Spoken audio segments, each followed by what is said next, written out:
Hey, welcome back to Art to Income for Musicians Council. I'm here with session bass player and touring bass player Derek Frank. We've spent some time talking about kind of the learning process and the evolution of the industry. And I want to talk a bit now with Derek about evaluating yourself as a musician and evaluating where you are and what you need to work on to become the kind of session player that gets called frequently for projects. So, again, a big part of the A&R process was a vision, where an artist knew they had the right talent in the room for the current climate. They would pair an artist with a team of players or, business people, marketing people, but there was a lot of, again, curation where somebody would say, you know what, this is the right player to go with this artist, or this is the right producer. And I think, now that process, we're in a new music industry, and it really is a totally different situation where artists have to do that kind of evaluation themselves. They have to try to figure out what's right for them. Who's right for them? How should I pick session players? How would I know whether to call Derek or Victor Wooten or Yannick Wisdala or any other great session player who's out? So let's talk about that and give some advice to young artists who are working on their own on how they can evaluate what's happening in their music and what they need from musicians. Mm-hmm. Well, I think a lot of it just comes down to, what you want your music to sound like and what the influences are. If you're doing like a throwback 60s kind of thing, you're not going to want to call one of those players that's known for having a real modern sound and might be, one of those kind of virtuoso solo type players. You might want to call the guy who's known as, the guy with all the vintage basses that, is really into Motown and Paul McCartney and things like that. So I think it just comes down to getting to know the players around you and what their styles are and what their strengths are, and knowing what can work for your music or the music that you're, the artist that you're producing or MDing, or, just knowing what people's styles are and how that can fit within that artist's music. And for young artists coming up who want to be session players, what kind of advice would you give them to evaluate themselves musically so they know how to market themselves? Mm-hmm. Well, being a session player, I think versatility is key. Is being able to play a bunch of different styles of music, but authentically. Some guy might be like, kind of mainly a heavy metal player, and if he plays R&B, he might sound like a metal player trying to play R&B. I think the thing is, learn all the nuances of those different styles so that you can sound authentic. And that just comes from listening to it. You can't just, you can't listen to some R&B stuff once and say, oh yeah, I can do that. I mean, you have to internalize that and really get the feel and the nuance and how those bass players play, like what their tone is like, things like that. For me, I try to approach every style of music I play as authentically as possible, and draw on those influences. And what was your first style where you really evaluated yourself and felt like, I'm in a really good place with this. I'm ready to start to move into something else? Was it jazz, or was it more, groove playing? What was it? Well, man, I'm always trying to evaluate and trying to learn and trying to get better at all different styles. I mean, I've gone through different phases. Like when I was really getting serious about bass, I was really into jazz, really into fusion, and trying to absorb, as much of that as possible. And then I kind of discovered old school funk, like 70s funk, and James Brown, Earth, Wind and Fire, Tower of Power, things like that. And I really kind of got deep into that. Studied Larry Graham a lot, Rocco Prestia, and then that kind of the Motown and things like that. I don't know. It's hard to say because I've gone through a bunch of phases where I've really studied different styles of music, but that just never ends. I always listen to different styles of music and still just try to absorb everything I can and hear different things and learn different nuances from it. What do you think is the difference when it comes to evaluating yourself and those nuances and that sort of mastery of nuance between session work compared to live work, touring work? Do you feel like you need to get that kind of nuance, or can you more listen to an artist's music that approaches you for a tour and kind of grab onto the meat and potatoes of it and work your way through from there? I think you still need to get deep into it. And I do. Whenever I get called for an artist tour, I mean, I study the hell out of their records and their live shows. I try to check out what their previous bass players have done. I try to study what session players that played on the records did and why it works well, and just incorporate that into my own playing. I've done that with every artist that I play with, you know, from Shania to Gwen. My kind of most recent touring gig is Gwen Stefani, and we do a lot of the No Doubt stuff. And Tony Canal from No Doubt, he's a guy that I never really studied. So when I got that gig, sure, I could have just gone in and you know, done it the way that I normally do things. But I'm like, you know what, I gotta check him out a little bit more and really get into the nuances of like his tone, like how gritty is his tone on this song versus this one, and how bright is it, and what kind of basses is he using, and things like that. So I do that on every gig that I'm on. I try to really get deep with it and be as authentic as possible. Although everything I do, I still have my own style. I'm still me, and I'm always going to sound like me on any gig. But I at least want to incorporate as much of the playing for the people that came before me as I can. That's really interesting. What do you see as being the difference between marketing yourself as a session musician compared to marketing yourself as a touring player? Are they two different businesses? Is it one and the same? I think some people look at it as two different things. I think it can be one and the same. You know, most of the bass players I know that are my friends kind of do both. You know, we all have to at this point. It's like, you know, when we're not out on tour, we got to try to fill in the gaps by doing session work. And I think most of us, you know, just love doing both. And I do. I mean, I don't consider myself more of a live guy or more of a session guy. I'm just a bass player that does both. But I think a lot of people always want to pigeonhole you, and they want to say, oh, well, he's a session guy. He's not so much like a live guy. Or like if you're on the road a lot, you're like, oh, well, he's mainly a live guy. He's not really a studio guy. It's like, no, you know, a musician is a musician. And I think a lot of us tend to do both. What advice can you give creatives on being a good collaborator to start with? Well, you got to be the kind of person that can bring ideas to the table, but also the kind of person whose mind is open enough to accept, you know, other people's ideas. You don't want to be that guy that goes into a situation like, okay, these are my ideas and these are the only good ideas here. You know, you got to be, but you also don't want to be that guy that's like, oh, I don't know, you tell me what you want, tell me what you want to do. Like, I think there needs to be a balance between the two, to where somebody pitches an idea or a way of playing a song or a way of arranging something, and you say, oh, but that's cool, but what if we do this? Like, we could also extend the ending and do this. But you don't want to be like, nah, that sucks, let's do it this way. You know, it's a balance between having your own ideas and presenting them and taking in other people's ideas.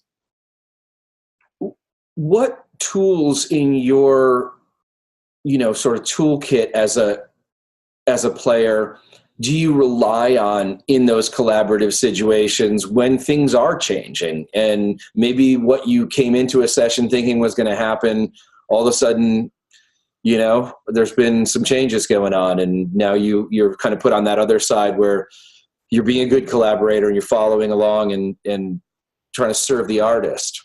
Mm-hmm. What are the best tools to have with you to be able to kind of manage those situations? Well, definitely experience, definitely an open mind, and you just have to be observant about, you know, the personalities of the people that you're working with. Every artist you work with is different, so you have to like kind of feel them out a little bit and see how they like to operate. Like, are they going to wait for you to present an idea? Are they going to be so married to their ideas that it's hard for you to pitch anything to them? All that just comes down to experience, open mind, and just being observant, you know, being aware of all the personalities around you. And there's a little bit of psychology involved in that, and then just knowing how to react with it and putting your ego aside. I mean, that's always something you need to do, is just, let go of whatever ego you have when you're working with other people, and just realize that it's a collaborative effort. And if, the artist that you're working with, or the musical director you're working with, wants you to do something one way, even if it might not be the way that you want to do it, you have to be open to doing it their way, especially, being a hired gun like myself. Like, most of my work is being a hired musician. So if they want me to do something one way, I have to be open enough to do that, even though I might disagree a little bit.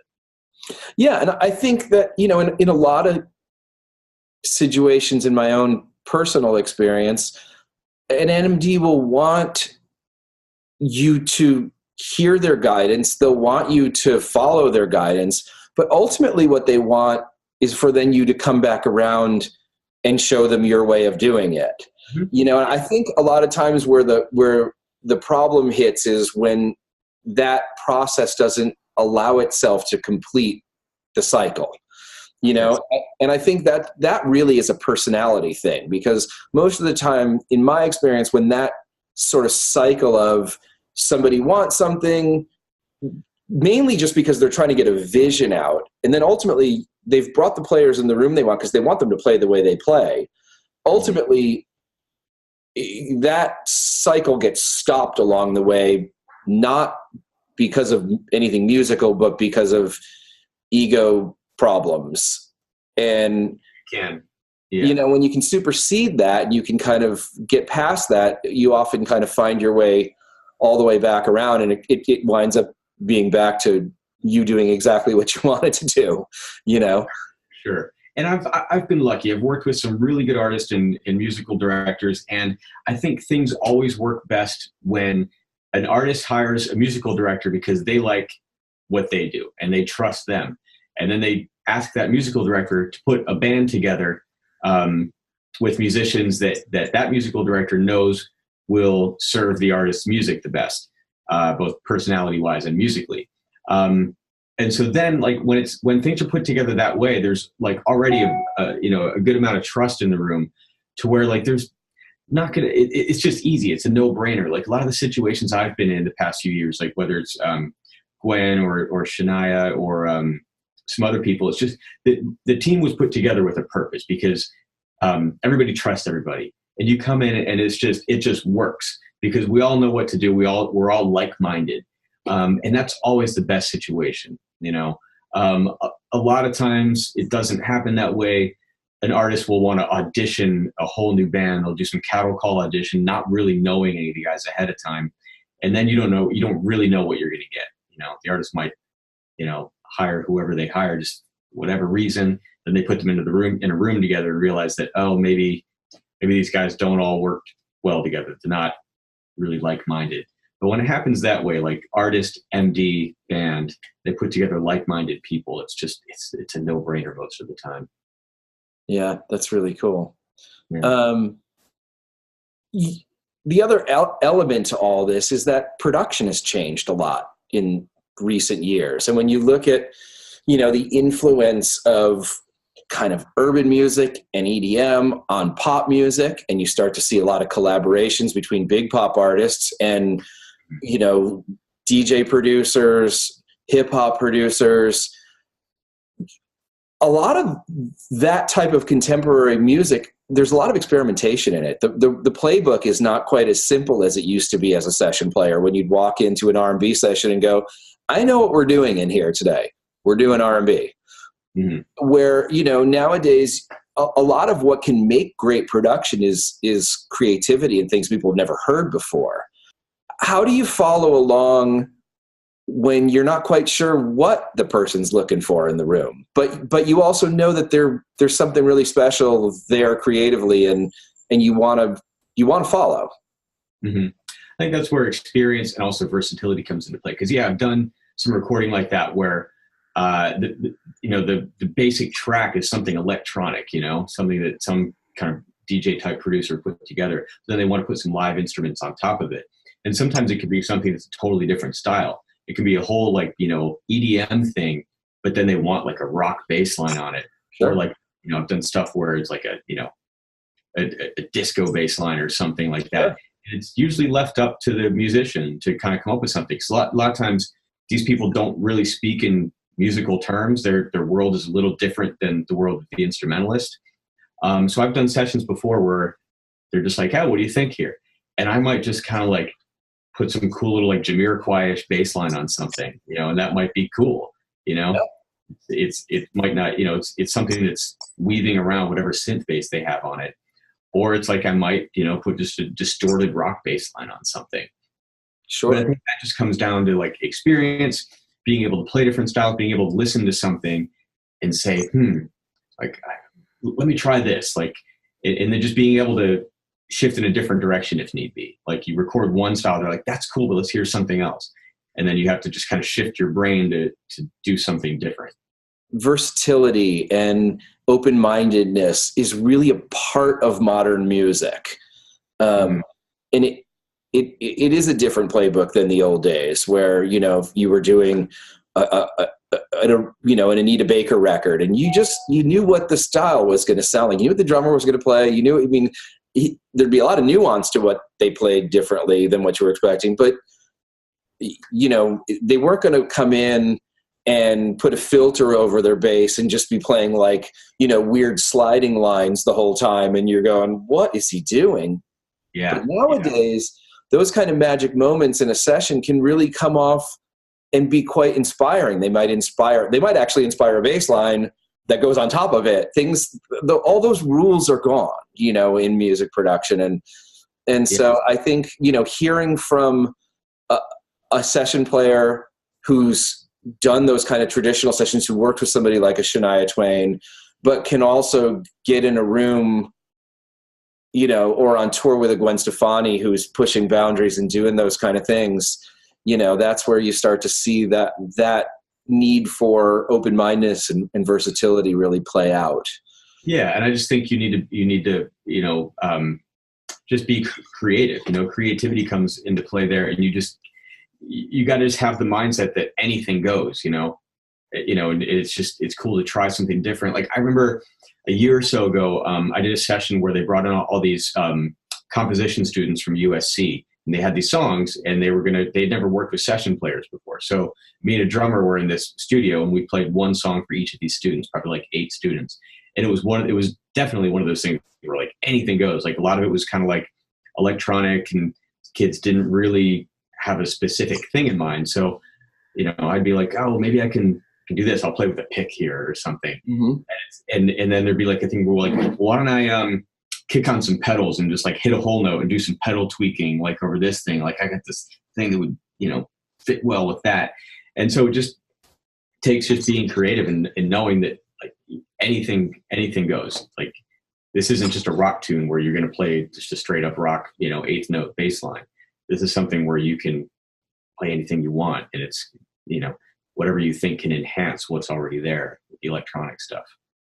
It's a big world now, isn't it? I mean, when you talk about, you know, having clients in Asia and having clients in, you know, all different regions of the world, and then you think about all the different styles of music, and then all the different types of people who are making music now. It's a big world now, isn't it, compared to the old days? Absolutely. Yeah, there's just so much music going on, and it's definitely it's like the Wild West out there right now. You know, there's no rules. Well, thank you so much for doing this, and tell the audience where they can go to learn more about you. They're obviously going to come to Musicians Council, so everyone knows you're able to come on Musicians Council now. You can book private sessions with Derek, and you can learn so much more about everything he's done in the past, his thoughts, his creative process, advice on how to get your chops together to be able to do this kind of work. And also, if you need an amazing session player, you know where to come find him. Where do you find your website and your any interesting recordings that you've played on recently that you want people to hear?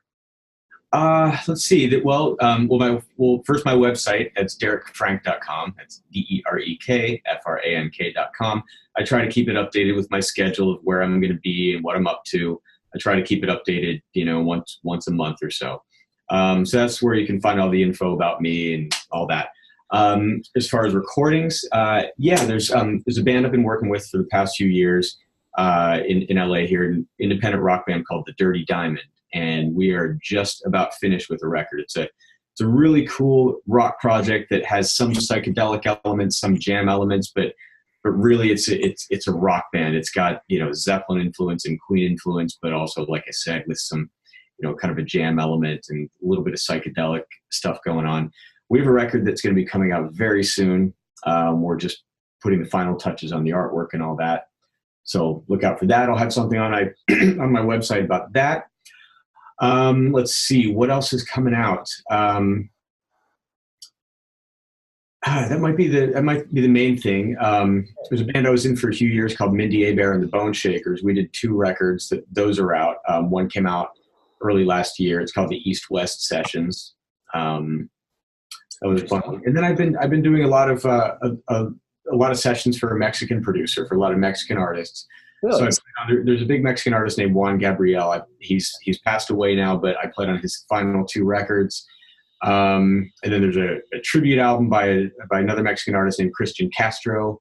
I played on that record that came out last year. So I've been doing a lot of sessions in that world lately. And those are fun. Actually, the Christian Castro record is really cool because that was one where I got to play a lot of really fun disco bass lines and things like that. There's strings on it, and it's a really fun record to make.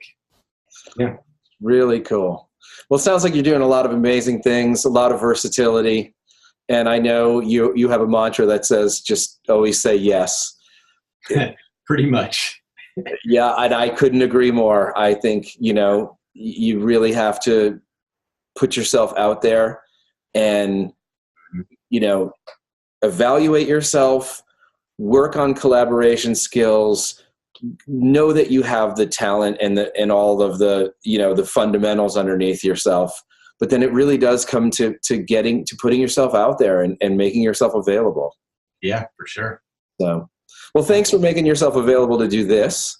Thanks and for making yourself available on Musicians Council. I know people are going to love to connect with you and book sessions with you. So I'm really glad we had a chance to go through and do this. And I look forward to doing it again. You too. Thanks a bunch. Thank you.